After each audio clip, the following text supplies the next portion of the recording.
Hello friends, welcome back to your own channel trade target. आज के जिस share को हम डिस्कस करने वाले हैं वो एक इन्वेस्टमेंट पर्पस के लिए नहीं है, वो एक स्विंग ट्रेडिंग के लिए है। सो अगर आप कोई टाइम में या फिर कम टाइम में अगर 8 से या 5 से 8% का लेना चाहते हैं तो उसी चीज के लिए हम ये शेयर को डिस्कस करने वाले हैं। तो सबसे पहले हम देख लेते हैं उसके इनकम के ऊपर, किस तरह से कंपनी की इनकम आ रही है पिछले सालों में। 5 साल और 3 साल और 1 साल में हम यहाँ पर देखेंगे तो आपको दिखेगा जो एक ग्रोथ रेट है कंपनी की वो आपको पिछले 5, 3 और 1 साल में बढ़ते हुए नजर आ रही है। और पिछले 1 साल में सबसे ज्यादा यानी 17% की ग्रोथ आपको दिख रही है। यानी इनकम तो कंपनी की बढ़ रही है, क्या प्रॉफिट भी बढ़ रहा है वो आपको यहाँ दिखेगा। 5 साल में नेगेटिव 2% के आसपास, 3 साल में नेगेटिव 7% के आसपास और 1 साल में, पिछले 1 साल में और भी ज्यादा नेगेटिव। कोविड का फॉल तो है ही, लेकिन उसके बाद भी इसमें सबसे ज्यादा नेगेटिव दिख रहा है -15 का। तो यानी कि इनकम बढ़ रही है, ग्रोथ नहीं बढ़ रही है। तो उस हिसाब से कंपनी हमारे पैरामीटर पे तो फिट नहीं बैठ रही है फॉर द इन्वेस्टमेंट। वहीं बात करें आरओई की, बात करें आरओई, आप देखोगे पिछले 5 साल, 3 साल और 1 साल में जो हमारा मिनिमम क्राइटेरिया होता है किसी भी कंपनी को पिक करने का, वो आप 15 होता है या फिर 20 से ऊपर होता है। यहां पे आप देखोगे 15 के क्लोज है। दैट्स मीन, चलो हमने इसको मान भी लेते हैं कि 15 के आसपास है, लेकिन आरओसीई की बात करें, आप यहां देखोगे पिछले 5 साल में, 3 साल में और 1 साल में ये कंपनी यहां आपको बिल्कुल 8 से 9% के आसपास ही चल रही है आरओसीई। यानी वहां पर भी हमें हमारे जो पैरामीटर है उसको इस कंपनी ने फिट, उस पैरामीटर फिट नहीं बैठी है। अब अगर इसके फाइनेंशियल पे अगर हम नजर डालें, यहां से किस तरह से इस कंपनी ने पिछले 4 साल में काम किया, सिर्फ नेट प्रॉफिट पे अगर हम नजर डालें, अब यहां पे आप देखोगे 17 में इसने 6,313 करोड़ का प्रॉफिट था इसका नेट। उसके बाद 2018 में 4,000, यानी वहां पे कम हो गया था, डिप आई थी। अगले साल थोड़ी सी रिकवरी जरूर आई थी पिछले साल से, और इस साल यानी 2020 की बात करें अगेन 4,000 में ही है। दैट्स मीन ये 2017 तक भी अभी तक पिछले 4 सालों में पहुंच नहीं पाई है। ये है इसका 4 साल का नेट प्रॉफिट। लेकिन हमसे 2020 की देखें, 2020 में इस कंपनी ने कैसे काम किया। अब आपको यहां दिख रहा होगा कि 2020 में इसमें जो हमने देखा कि जो 17% की जंप आई हुई है वो आपको यहां पे दिख रहा हुआ है नेट प्रॉफिट में। किस तरह से बढ़ी है, पहले 474 यानी 474 सीआर, उसके बाद 1845 सीआर, और उसके 2000, उसके 2258, यानी कि 2020 में इस कंपनी ने अच्छा परफॉर्म किया, लेकिन लॉन्ग रन में इस कंपनी ने उतना अच्छा परफॉर्म करके नहीं दिखाया। इसलिए मैं बोल रहा हूं कि स्विंग ट्रेड के लिए काफी अच्छा है। यहां से मार्केट में बैठे एनालिस्ट की अगर सुने तो 50% एनालिस्ट इस वक्त इस शेयर को बाय की रेटिंग दे रहे हैं या फिर बुलिश है। आपको क्या करना है, एक बार जरूर आप इसको एनालिसिस जरूर कीजिएगा अपने हिसाब से। हम बात कर रहे हैं आरईसी लिमिटेड के बारे में। आई एम श्योर आप बहुत सारे लोगों ने आपने इस कंपनी के बारे में जरूर आप जानते होंगे या फिर सुना होगा।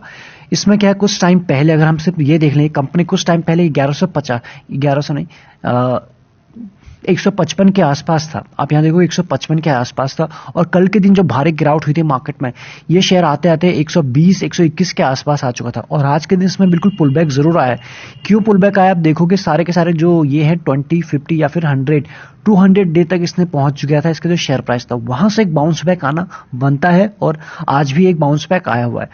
अब आपको क्या कर सकते हैं यहां से, बाकी हमने फाइनेंशियल तो देख लिया इन्वेस्टमेंट पर्पस के हिसाब से, वो तो मैं आपको खुद भी नहीं बोल रहा हूं, बट आप अपनी एनालिसिस कर सकते हैं, क्यों नहीं कर सकते हैं।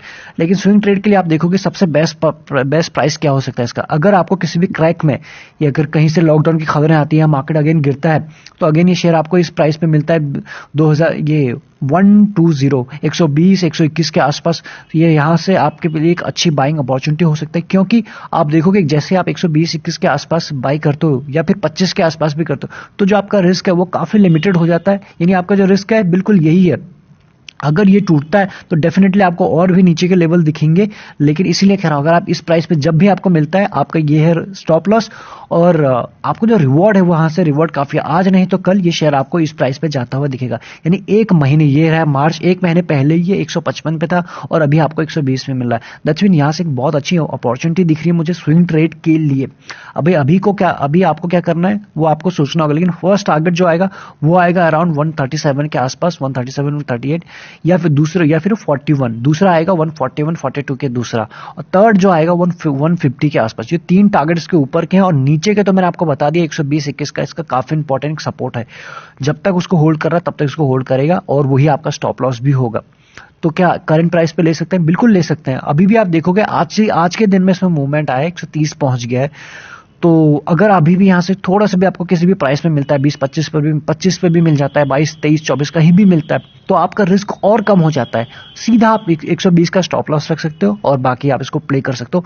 बहुत जल्दी क्विक आपको यहाँ से मुनाफा दे सकता है। अभी आप समझ गए यहाँ से। एंड वही बात करें वैल्यूएशन के ऊपर, अगर आप यहाँ पे देखोगे इंडस्ट्री की पी चल रही है 6 के आसपास और ये आपको शेयर मिल रहा है 3 के आसपास, यानी कि इंडस्ट्री से सस्ता मिल रहा है आपको। और उससे भी अच्छी चीज है डिविडेंड यील्ड। इस कंपनी की डिविडेंड यील्ड देखिए आप 8.40%, यानी कि अगर हम डिविडेंड के फॉर्म में ही बोले तो आपको इस साल का 8% से ज्यादा डिविडेंड आपको मिलेगा ही मिलेगा। उसके बाद जो प्राइस एप्रिसिएशन है, जो शेयर बढ़ेगा, उसका रिटर्न आपको अलग मिलेगा। दैट्स मीन आपके जो एफडी है उससे आपको डबल का रिटर्न सिर्फ ये डिविडेंड के फॉर्म में ही दे देगा। इसलिए अगर आप इसको लॉन्ग टर्म में भी रख लेते हो, प्राइस पे अच्छे प्राइस पे मिल रहा है, वो आपको दिख रहा है, वैल्यूएशन भी ठीक ठाक मिल रही है, लेकिन इसीलिए मैं कह रहा हूं आपको किस हिसाब से कितने लंबे समय के लिए आप इसको होल्ड करते हो उस हिसाब को रिटर्न मिलेगा। बाकी प्राइवेट चैनल पे जुड़ने का प्रोसेस पूरा डिस्क्रिप्शन में, आप चाहें तो उसका हिस्सा बन सकते हैं, जहां हम कुछ एक्स्ट्रा सिखाने की कोशिश करते हैं और कुछ अपनी ट्रेड जो होता है वो भी शेयर करते हैं, प्लस बताते हैं उसके पीछे लॉजिक क्या है। एंड आप चैनल को तो सब्सक्राइब कर ही सकते हैं फॉर रेगुलर अपडेट के लिए, जहां हम रेगुलर बेसिस पे आप सभी के लिए कुछ ना कुछ अपडेट लाते रहते हैं, कुछ नया पोस्ट करने की कोशिश करते हैं। इस वीडियो में इतना ही, इसी आशा के साथ कि आपने लाइक और सब्सक्राइब कर दिया होगा। मिलते हैं नेक्स्ट वीडियो में। Till the time happy investing and thank you so much.